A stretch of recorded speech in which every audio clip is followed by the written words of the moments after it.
बड़ी सी नदी है और नदी किनारे मिडिल क्लास घर के बाहर इतनी गर्मी में घूंघट में अनीता कपड़े धो रही है और आरती नलका चलाकर पानी भर रही है और वो अपना थोड़ा सा घूंघट सिर के ऊपर कर लेती है। जेठानी जी, बहुत गर्मी है इसलिए मैंने अपना थोड़ा घूंघट सरका लिया, वैसे भी यहाँ कोई नहीं है। अनीता कुछ बोल पाती उससे पहले वहाँ हाथों में सब्जी का थैला लिए आशा आती है।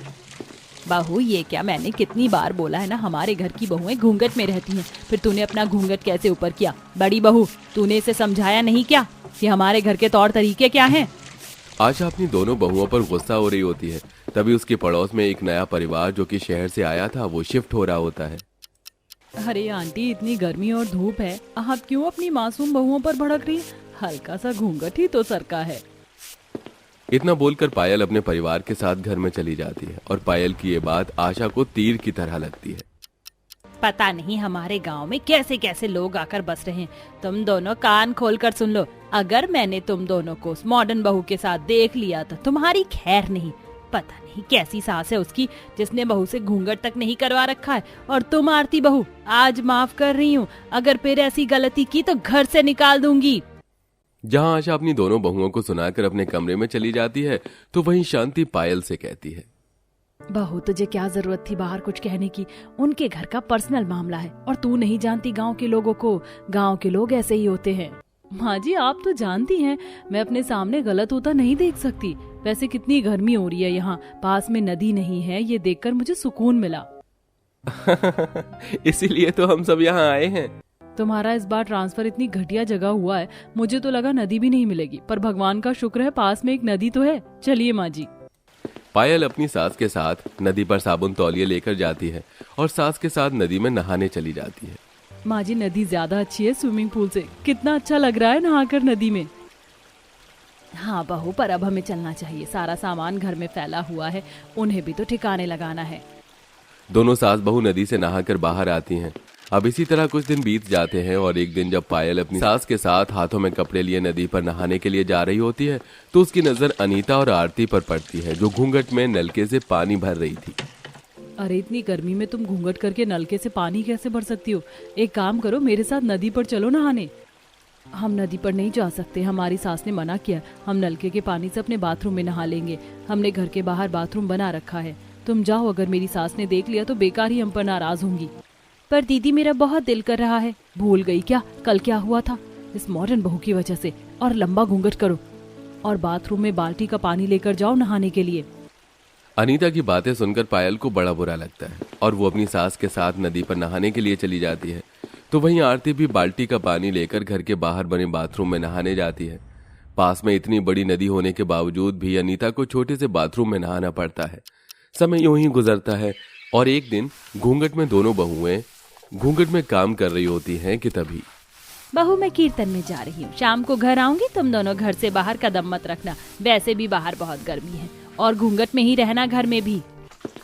इतना बोलकर आशा वहां से चली जाती है और आशा के जाते ही आरती अनीता से कहती है, जेठानी जी, मेरा दम घुट रहा है इस घूंघट में, कितनी गर्मी लग रही है। ना तो माँ जी नदी पर नहाने जाने देती है और ना ही घूंघट हटाने देती है। आप इतने सालों से कैसे ये सब बर्दाश्त कर रही हैं? आरती, तुम अभी नई हो इसलिए तुम्हें दिक्कत हो रही है। जब मैं आई थी तो शुरू में भी मुझे ऐसे ही दिक्कत हुई थी, पर फिक्र मत करो, समय के साथ तुम्हें भी मेरी तरह आदत हो जाएगी। और ससुराल में तो हम लड़कियों को कॉम्प्रोमाइज भी करना ही पड़ता है। दोनों बहुएं गर्मी और घूंघट से परेशान हो जाती हैं। वो भी नदी में नहाने जाना चाहती थी पर अपनी सास के डर के चलते नहीं जाती। ऐसे ही एक दिन नदी से पायल नहा कर आती है और छत पर अपने गीले कपड़े सुखाने के लिए ले जाती है, जहां उसकी नजर अनीता और आरती पर पड़ती है जो घूंघट में तपती धूप में छत से कपड़े उतार रही थी। अरे छत पर इतनी तेज धूप हो रही है, तुम दोनों पसीने से पूरी गीली हो गई हो और तुम इतनी गर्मी में घूंघट में कपड़े उतार रही हो। अरे अभी कोई नहीं है, घूंघट हटा दो।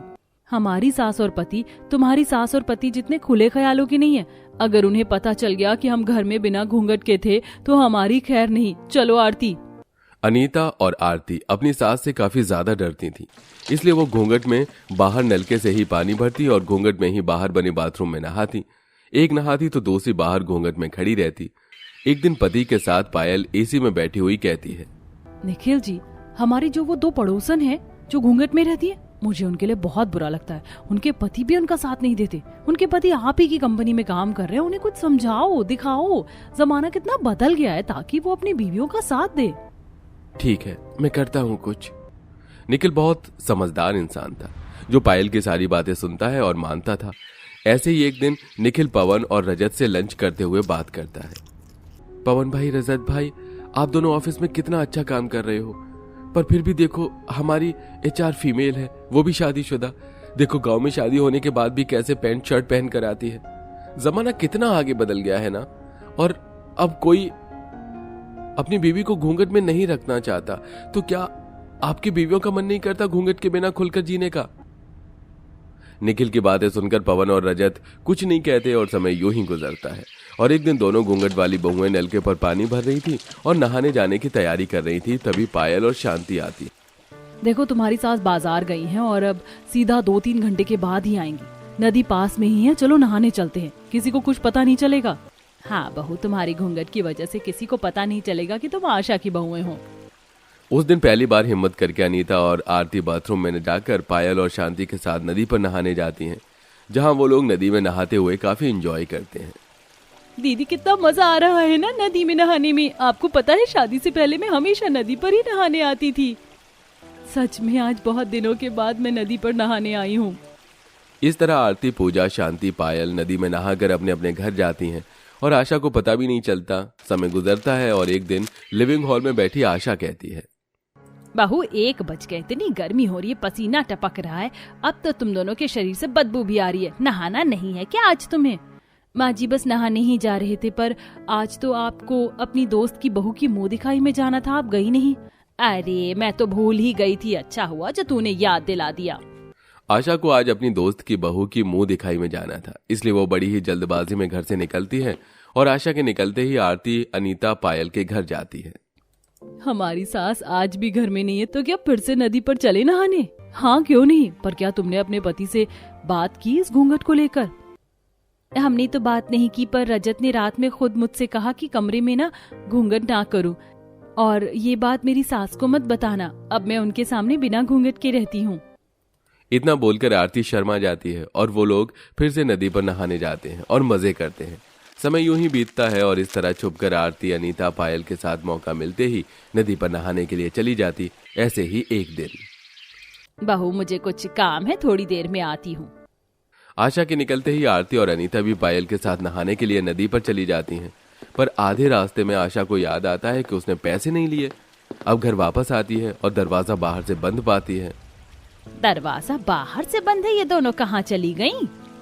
इतना बोलकर आशा घर में जाती है और अपनी दोनों बहुओं को ढूंढती है। कुछ ही देर में आरती और अनीता पायल के साथ नदी से नहा कर आती हैं। नदी से आते हुए आशा उन्हें देख लेती है और उन्हें एक थप्पड़ मारती है।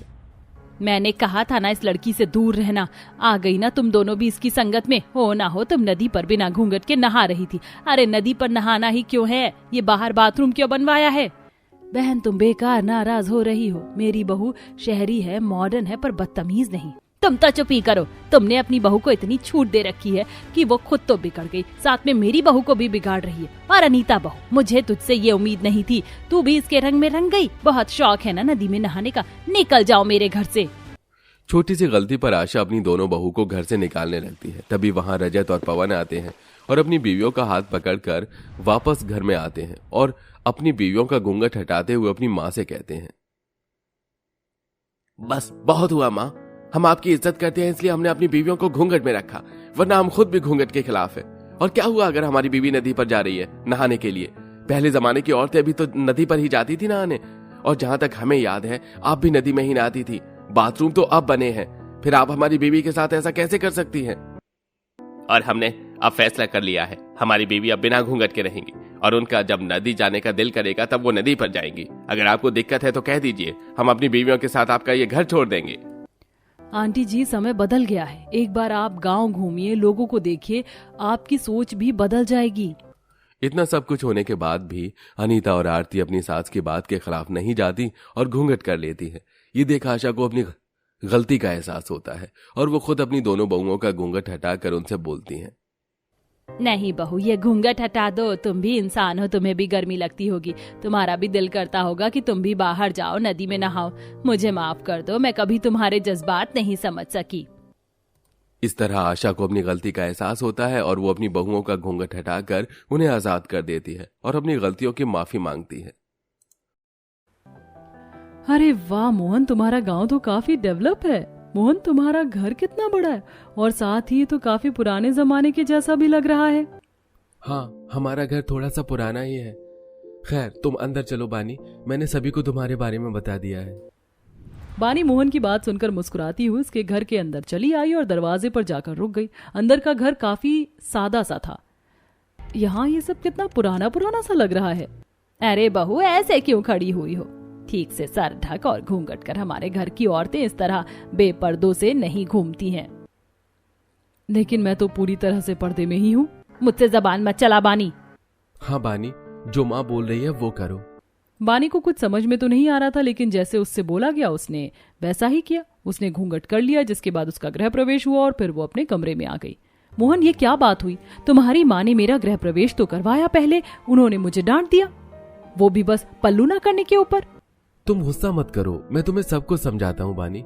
हमारे घर में सभी लोग बहुत ज्यादा अपनी जमीन से जुड़े हुए हैं, रीत रिवाज को बहुत मान देते हैं और इसी वजह से माँ ने तुम्हें भी डांट दिया। हाँ बानी, तुम वो शहरी मॉडर्न लड़की नहीं रही जिसके पांव भी हवा में थे। अब तुम मेरी पत्नी हो और यहाँ तुम्हें वैसे ही रहना पड़ेगा जैसे कि मेरे परिवार में पसंद करते हैं। क्या मुझे इतना जमीन से जुड़ा ससुराल मिला है? अब मेरा क्या होगा? बानी अपने ससुराल के बारे में जानकर ही परेशान हो गई। बानी एक शहरी मॉडर्न लड़की थी जिसने अपनी पसंद से एक गांव के लड़के से शादी की थी और अब वो गांव के एक जमीन से जुड़े ससुराल की बहू बन चुकी थी। कुछ देर मोहन से बात करने के बाद बानी बोली, अब यहीं खड़े रहोगे या फिर मुझे हमारा कमरा भी दिखाओगे? क्या मतलब? अरे यही तो है हमारा कमरा। यही है? लेकिन यहाँ तो ना कोई बेड है, ना पलंग और ना ही चारपाई। मुझे तो यहाँ कुछ भी दिखाई नहीं दे रहा है।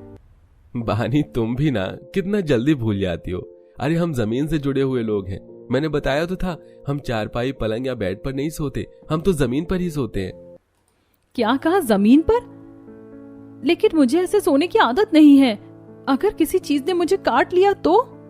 कुछ नहीं होगा, मैं भी तो इसी तरह से सोता हूँ। तुम भी लेटो, तुम्हारी कमर वगैरह को आराम मिलेगा। मोहन के बहुत ज्यादा बोलने पर बानी ने उसकी बात को माना और वो जमीन पर किसी तरह से लेटी। और ऐसे ही अगले दिन, चलो मेरी साड़ी तो बन गई, अब जल्दी से नीचे चली जाती हूँ, कभी बाद में सब मुझे बोले कि इतनी लेट आई है। वैसे भी ये सभी जमीन से जुड़े हुए लोग हैं। बानी साड़ी बांधकर 16 श्रृंगार करके नीचे पहुंची, जहां जाते ही उसे उसकी दादी सास डांटने लगी। बहू, ये कैसी साड़ी बांधी हुई है तूने? किसी फैशन शो में जा रही है क्या? क्या मतलब है दादी सास जी आपका? साड़ी ही तो है, मैंने कौन सा वन पीस ड्रेस पहना हुआ है? अच्छा, तो अब तू मुझे सिखाएगी कि क्या है और क्या नहीं? देख रही है सरस्वती, तेरी बहू को जरा भी संस्कार नहीं है। गंगा सरस्वती से बानी की शिकायत करने लगी। डरा से देख, ये मेरी ज्योतिका बहू है, आज तक इसने कभी मुझसे कोई शिकायत का मौका नहीं दिया, और एक तू है जो मुझसे डांट खा रही है। जैसे ज्योतिका ने साड़ी को बांधा हुआ वैसे ही बांध। यू ऐसे बुढ़ियों की तरह मुझे नहीं बांधनी ऐसे साड़ी। अच्छा, माँ जी की बात को इस तरह से मना मत कर। लो, मोहन आ गया, अब इसे मोहन ही देखेगा। माँ, क्या हुआ? क्या बात है? आप सभी बानी को क्यों डांट रहे हो? तेरी पत्नी काम ही ऐसे कर रही है, जरा इसकी साड़ी देख कैसी लग रही है। हम बोल रहे हैं तमीज से साड़ी पहन, तो वो इसे मंजूर नहीं। बानी, तुम दादी माँ की बात को क्यों नहीं मान रही हो? जैसे दादी बोल रही है वैसे करो, समझ आया? चलो जल्दी से साड़ी बदल कर वैसे पहनो जैसे दादी ने बोला है। मोहन के आगे बानी मजबूर हो गई और वो साड़ी को बदलने के लिए चली गई। कुछ देर बाद वो साड़ी बदल कर आ गई जहां उससे पहली रसोई बनाने को बोला गया। हर चीज ही तो इन जमीन से जुड़े लोगों को दिक्कत है और समझते खुद को बहुत बढ़िया है। अरे मैंने साड़ी ही तो पहनी हुई थी, कौन सा शॉर्ट ड्रेस थी जो मेरी बूढ़ी दादी सास की खोखली आंखों ने पकड़ लिया। बानी ऐसे ही गुस्सा करने लगी और जैसे ही वो रसोई में आई तो वो और भी ज्यादा चौंक गई। उसकी रसोई में कोई स्लैब वगैरह कुछ नहीं था, सिर्फ जमीन पर ईंटों का चूल्हा था, कुछ मिट्टी के बर्तन थे और काफी पुरानी सी रसोई थी। ये मेरी रसोई है, यहाँ पर तो कुछ भी नहीं है। बानी, क्या हुआ? तुम रुक क्यों गई? अंदर आओ, यहीं पर तो तुम्हें खाना बनाना है, यहाँ इस चूल्हे पर। लेकिन यहाँ तो कुछ भी दिखाई नहीं दे रहा है। ओहो, तुम्हें कुछ भी समझ नहीं आता है। कितनी बार बोलें कि ये जमीन से जुड़े हुए लोग रहते हैं। तो तुम ऐसे चौंक चौंक कर सब कुछ मत पूछो ना। चलो इसी चूल्हे पर हमारा खाना बनता है, तुम भी बनाओ। ज्योतिका ऐसे बोलकर चली गई। किसी तरह यूट्यूब वगैरह पर देखकर बानी ने चूल्हा जलाया और खाना बनाया। ऐसे ही जब खाना खाने की बारी आई तो उसकी ननद वंशिका मिट्टी की जमीन पर ही प्लेट में खाना लगाने लगी। वंशिका, यहाँ नीचे खाना लगा रही हो? देखो, अब फिर से मत बोलना कि तुम सभी जमीन से जुड़े हुए हो। मैं जानती हूँ, लेकिन तुम सभी लोग क्या इसी तरह से खाते हो? मेरा मतलब यहाँ पर कोई डाइनिंग टेबल नहीं है। तुम लोग इस तरह नीचे बैठकर खाना कैसे खा सकते हो? नहीं भाभी, हम सभी ऐसे ही नीचे ही बैठकर खाना खाते हैं। आप भी खाकर देखना, ऐसा देसी तरीके के खाने का स्वाद और भी बढ़ जाता है। और हम जमीन से जुड़े हुए लोग हैं, ये तो आप जानती ही हो। अच्छा, अरे नहीं, मैं अपने मायके में कितने अच्छे से खाना खाती थी और यहाँ जमीन पर बैठकर खाना होगा। मैं तो अपने मायके में भी किसी तरह से इस सबकी शिकायत नहीं कर सकती हूँ। किस मुंह से शिकायत करूंगी मैं? बानी बेचारी मजबूर थी, क्योंकि उसने अपनी मर्जी से लव मैरिज करी थी और वो करे तो क्या करे। उसे अपनी बात रखने का मौका नहीं मिलता था और उसके ससुराल वाले उसके तौर तरीकों से बिल्कुल ही अलग थे। ऐसे ही सिलसिला जारी था और अब बानी को अपने जमीन से जुड़े हुए ससुराल में लगभग 1 महीना होने को आया था। इस 1 महीने में खुद को समझाकर बानी ने तो खुद के साथ बहुत समझौते किए थे, लेकिन घर वाले उसकी एक बात नहीं मानते थे। ऐसे ही आज के दिन, माँ जी आज खाने में क्या बनेगा? भाभी आज तो दाल चावल पराठे, कुछ भी खाने का मन नहीं कर रहा है। मन कर रहा है कि कुछ अलग सा खाने को मिले। तो क्या आज मैं पास्ता बना दूं? वो बहुत अच्छा होता है और मुझे यकीन है कि वो आप सभी को पसंद भी आएगा। कुछ अलग सी चीज खाने को हो जाएगी, आप बस एक बार हाँ कह दे। नहीं, हम सभी लोग अपनी जमीन से जुड़े हुए लोग हैं और हम ऐसा कुछ भी नहीं खाएंगे जो हमारे पुरखों ने ना खाया हो। गंगा की बात सुनकर बानी को अब गुस्सा आ गया था। अच्छा, अगर ऐसा है दादी सास जी, तो घर में आटा दाल चावल रखे हुए हैं, वो सब बाहर देकर मार दीजिए और फूल पत्तियां और फलों पर गुजारा कीजिए, क्योंकि पुरखे तो ये सब नहीं खाते होंगे ना। दादी सास जी, सिर्फ आपकी वजह से इस घर का कोई भी इंसान आज की जिंदगी नहीं जी पा रहा है। जमीन से जुड़ने का मतलब ये नहीं कि आप पुराने जमाने में जियो। अपनी हदों को ना भूलना इसका सही उदाहरण होगा। विकास भी तो किसी चीज का नाम है। अगर वो रुक जाए तो क्या ये दुनिया चल सकती है? आपके दौर में जो था आपने जी लिया, अब इस दौर वालों को भी उनके हिसाब से जीने दो। बदलाव जरूरी है दादी जी। बदलाव ना करने से चीज विकसित भी नहीं हो सकती और लोगों के दिमाग में ये फालतू का पाखंड भी बना रहता है। आने वाले लोगों के लिए आप उदाहरण बनिए, ना कि घुट घुट कर जीने की वजह। अच्छा, तो मैडम जी तुम मुझे भाषण देगी? दादी, मैंने आज तक आपसे आगे नहीं बोला, लेकिन आज बानी सही और आप गलत हो। बानी सही बोल रही है। हम हमेशा ऐसे नहीं कर सकते हैं। अगर हम बदलाव नहीं करेंगे तो आगे आने वाली पीढ़ी का विकास कैसे होगा? बानी ने खुद को मेरी खातिर, आप सबकी खातिर बहुत बदला है, लेकिन बदलाव की जरूरत बस उसे नहीं, हमें भी है दादी। आपको भी समझना चाहिए। देख रही है बहू, तेरा बेटा और बहू दोनों मेरे खिलाफ हो गए। माँ जी, मोहन और बानी की बात गलत नहीं है, आज हम गलत हैं। सरस्वती के मुंह से इन शब्दों को सुनने के बाद गंगा चुप हो गई। अब उसे एहसास हो रहा था कि गंगा अपने परिवार वालों पर कुछ ज्यादा ही जोर डाल रही थी। आज के बाद से फिर कभी गंगा ने ज्यादा जमीन से जुड़े रहने के नाम पर अपने परिवार के ऊपर राज नहीं चलाया और इस तरह सब कुछ ठीक हो गया और धीरे धीरे लोगों की आंखों के ऊपर बंधी पट्टी भी हट गई और मॉडर्न बहू ने जमीन से जुड़े ससुराल वालों को भी मॉडर्न बना दिया।